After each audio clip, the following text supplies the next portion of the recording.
My wife left me for my best friend, calling me a poor man. 3 years later, she came begging. My name is Zenion Rivers. And I need you to understand something before this story goes any further. I am not telling you this for sympathy. I am not telling you this to make myself the hero of a story where someone else becomes the villain. I am telling you this because it is true, and because the truth, when you hold it long enough, stops being painful and starts being powerful. But we are not at the powerful part yet. We are at the part where I come home from a night shift in an orange warehouse vest, carrying a gas station coffee I never touched, and push open the front door of my house at 6:14 in the morning. I notice the silence first. Not peaceful silence. I know what that feels like. The silence of a house where someone is sleeping, where someone is living and breathing and present, even without making a sound. This was different. This was the silence of subtraction. The kind a room makes when something that used to live in it has been taken out. I set the coffee on the shoe rack by the door. I don't know why I did that. Force of habit. Something in me already knew what I was about to find, and some other part of me was still going through the motions of a normal Tuesday morning. The bedroom closet was open. Her side was empty. Not ransacked, not rushed. Her side had been cleared with the quiet efficiency of someone who had been planning it for a long time. The hangers were still there, evenly spaced. That detail stayed with me for weeks. The hangers were evenly spaced. She had taken her clothes and then arranged what was left like she was leaving a hotel room. On the kitchen counter, held flat by her wedding ring placed precisely on top of it, was a folded piece of paper. I opened it with both hands. 4 words. I deserve more. Goodbye. I stood at that counter until the morning light moved from the window to the wall, and the coffee I'd set by the door was completely cold. I read the note 5 times. On the 5th time, I noticed her handwriting was too steady, not the crooked, pressured script of someone crying as they wrote. It was even, practiced. This note had been written before the morning she used it.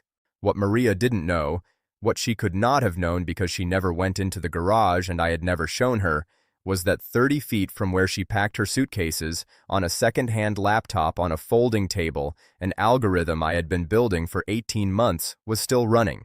It had been processing supply chain data through the night, and at 3 a.m., while Maria was likely awake and packing in the dark, a notification had arrived from a venture capital firm's intake portal.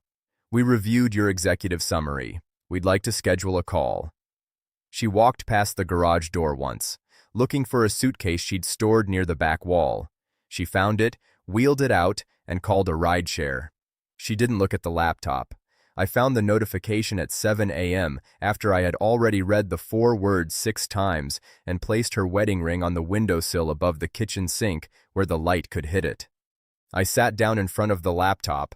I read the email, then I read it again. Then I typed back, "I'm available for a call anytime this week," and I hit send before I could talk myself out of it.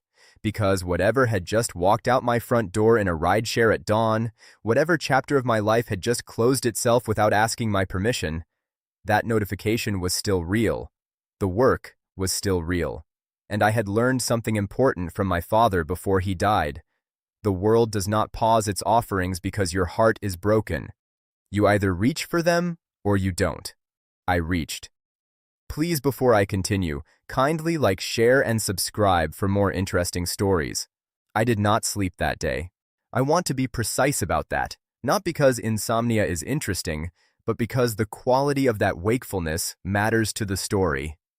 I was not lying in bed staring at the ceiling the way people do when grief is fresh and loud.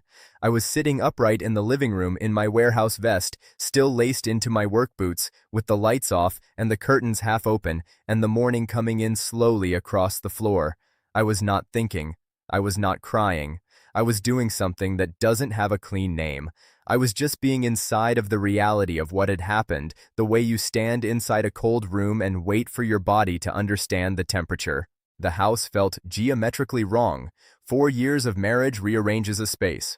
Her books on the lower shelf, her throw pillow on the left side of the couch, her mug, the wide ceramic one with the chipped handle she refused to throw away, still in the dish rack from the night before. All of it still there, still shaped like her presence, while the presence itself was gone. I sat until the afternoon. I stood once to use the bathroom. I didn't eat. At 3 a.m. the following morning, my phone buzzed on the coffee table. A mutual friend, a man named Dio, who had known both me and Brent since our early 20s, sent me a link with no text. No explanation, just the link. I stared at my phone for a moment before I clicked it. Brent Adler's Instagram. A photo posted at 11:47 p.m., less than 17 hours after I found the note. In the photo, Brent and Maria on the rooftop of a restaurant I recognized from the area. She was in a red dress I had never seen before, which told me it had not been bought for the occasion. It had been waiting. Brent's hand was at the small of her back, with the casual ownership of someone who had been there before. Many times before. The caption read, "Finally." I sat with that word for a long time. Finally. Not new chapter, not life moves forward, not even the kind of vague, coded happiness people post when they know they've done something they're not entirely proud of. Finally. As if I had been a waiting room, a delay, something you endure until the real destination unlocks itself and the door opens and you walk through and you breathe properly for the first time. 4 years of my life. 4 years of her life. Finally. What I didn't know as I sat in that dark living room was that 3 tables behind Brent and Maria at that rooftop restaurant, a man in a plain gray shirt had been nursing a single drink for nearly 40 minutes without touching the menu in front of him. He had a small recording device in his jacket pocket. He had followed Brent Adler to 4 different restaurants, 2 private clubs, and 1 real estate office in the preceding 6 weeks. His name was not important to me then. It would become important later. All that mattered was that the man photographed with his hand at my wife's back was not celebrating anything real that night. He was burning borrowed money on borrowed time, and somewhere in a federal building across the city, a file with his name on it was getting thicker by the week. I did not know any of that sitting in my dark living room at 3 a.m. What I knew was the word finally, and the way the rooftop lights had caught Maria's earrings, and the fact that she was wearing the red dress she'd been keeping somewhere I couldn't see. I put the phone face down on the coffee table. I sat for another hour. Then something shifted in me, not dramatically, not with a sound. It was quieter than that. It was the feeling of a door closing softly on one room, and the faint creak of another one somewhere ahead beginning to open. I stood up. I walked to the garage. I turned the laptop screen toward me and let my eyes adjust to the brightness of it in the dark. The venture capital email was still there in my sent folder, the reply I'd written at 7 a.m. the previous morning. I opened a new tab. I pulled up the prototype dashboard. I looked at the data I had spent 18 months building from warehouse floors and overnight shifts, and every hour Maria thought I was just being quiet and absent, and I got back to work.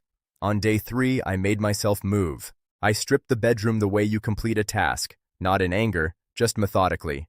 Sheets, her books, the anniversary photo from the wall. Then I opened her nightstand drawer and found a small stack of receipts from Sunday dinners I had never been invited to. Estelle's handwriting covered the backs of 3 of them. Little notes passed to Maria like folded secrets at a school desk. One read, "Brent's mother says he's buying property in the city. Think about your future, baby." It was dated 11 months before Maria left. 11 months. This was not a decision. This was a campaign.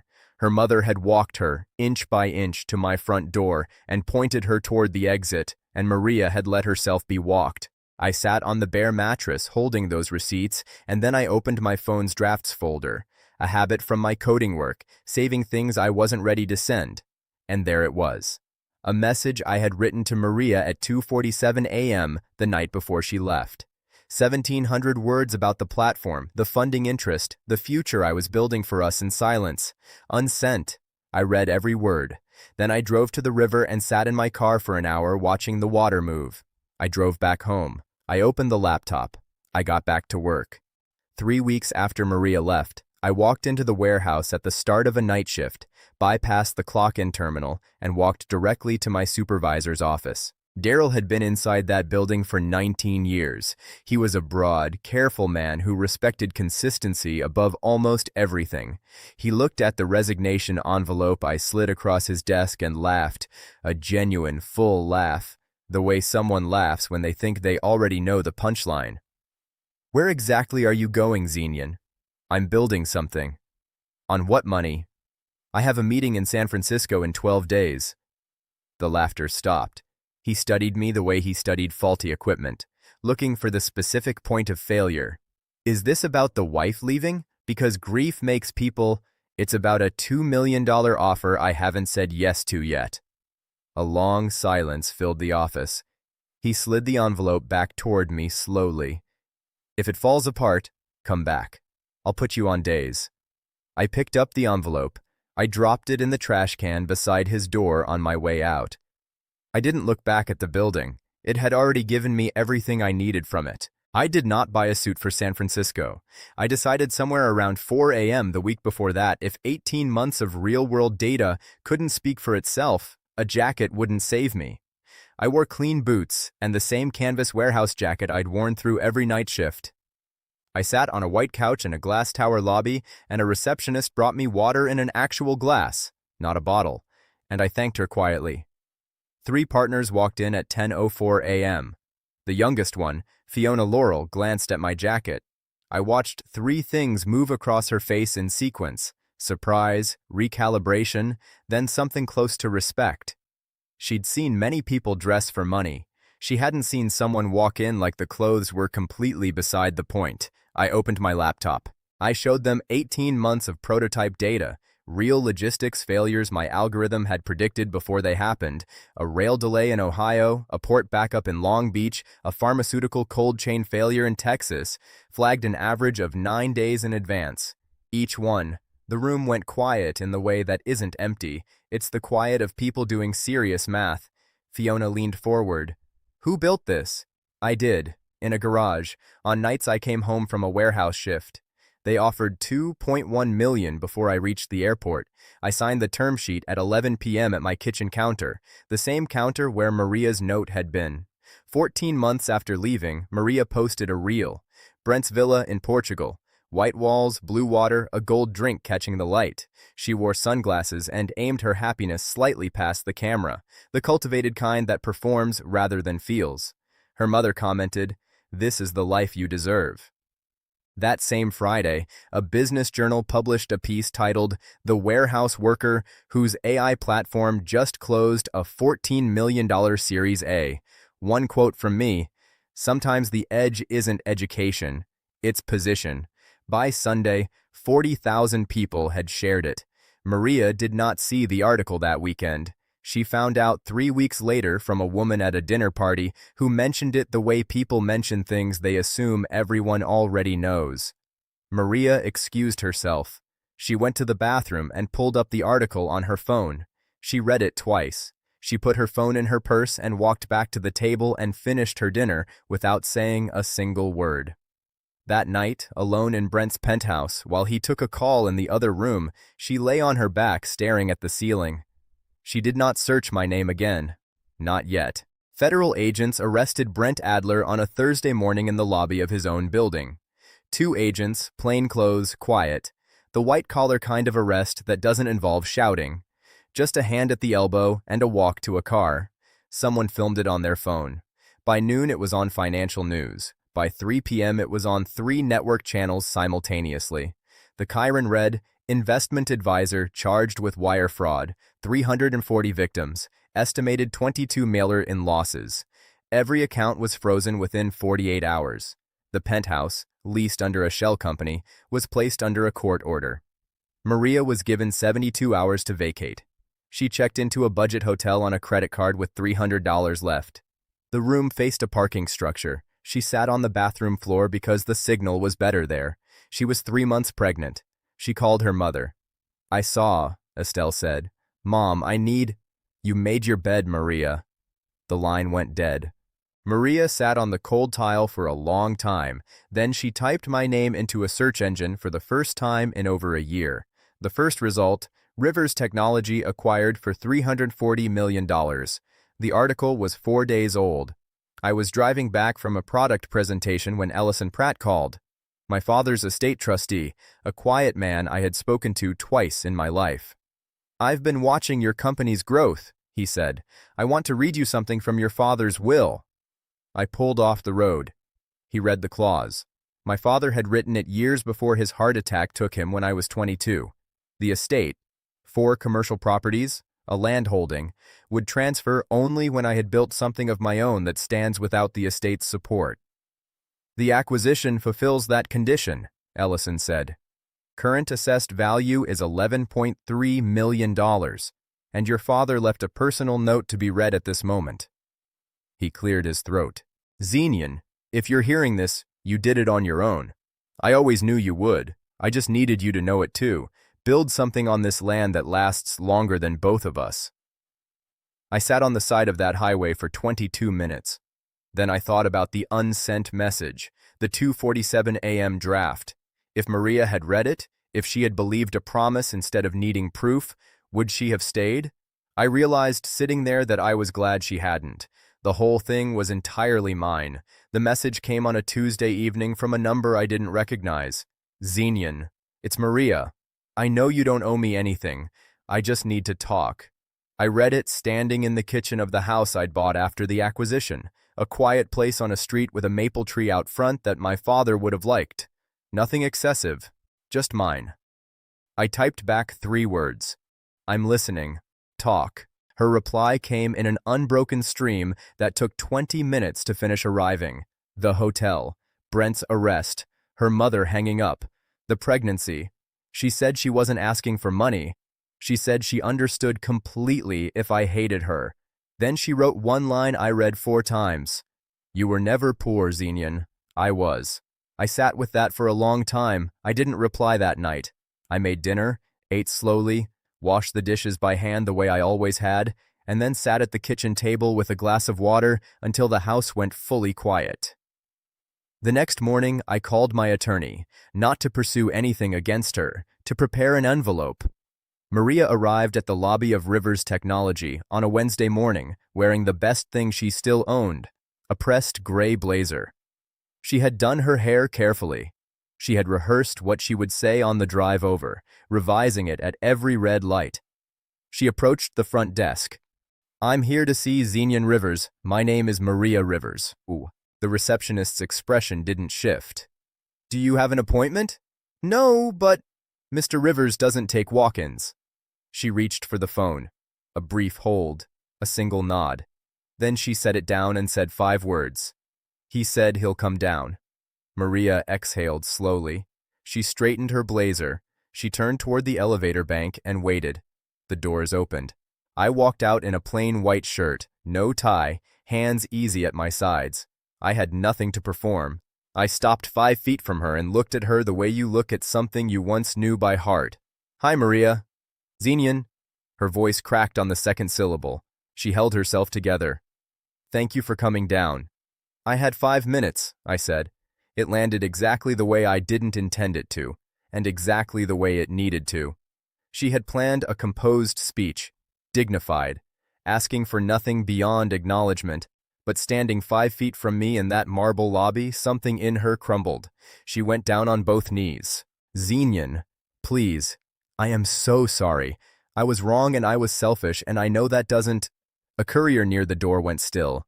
2 of my engineers heading to lunch stopped moving entirely. The lobby held its breath. I did not go still. I walked toward her slowly, crouched low enough that only she could hear me.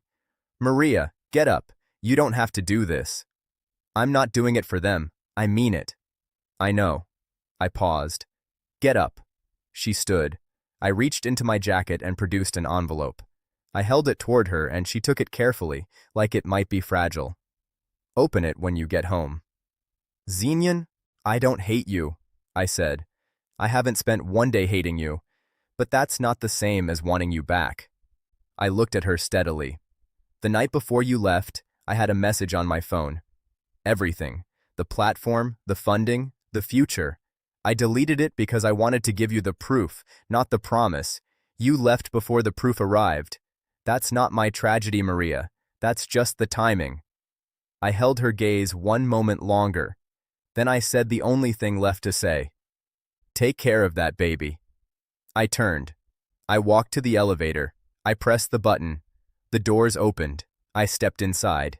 I did not look back.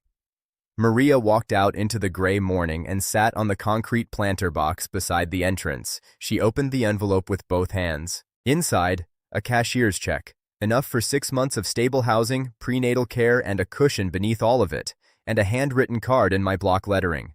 The same handwriting she had seen on grocery lists and birthday cards for 4 years. This is not forgiveness asking for something back. This is just a man who loved you, making sure you're okay. You don't owe me anything for this. You never did.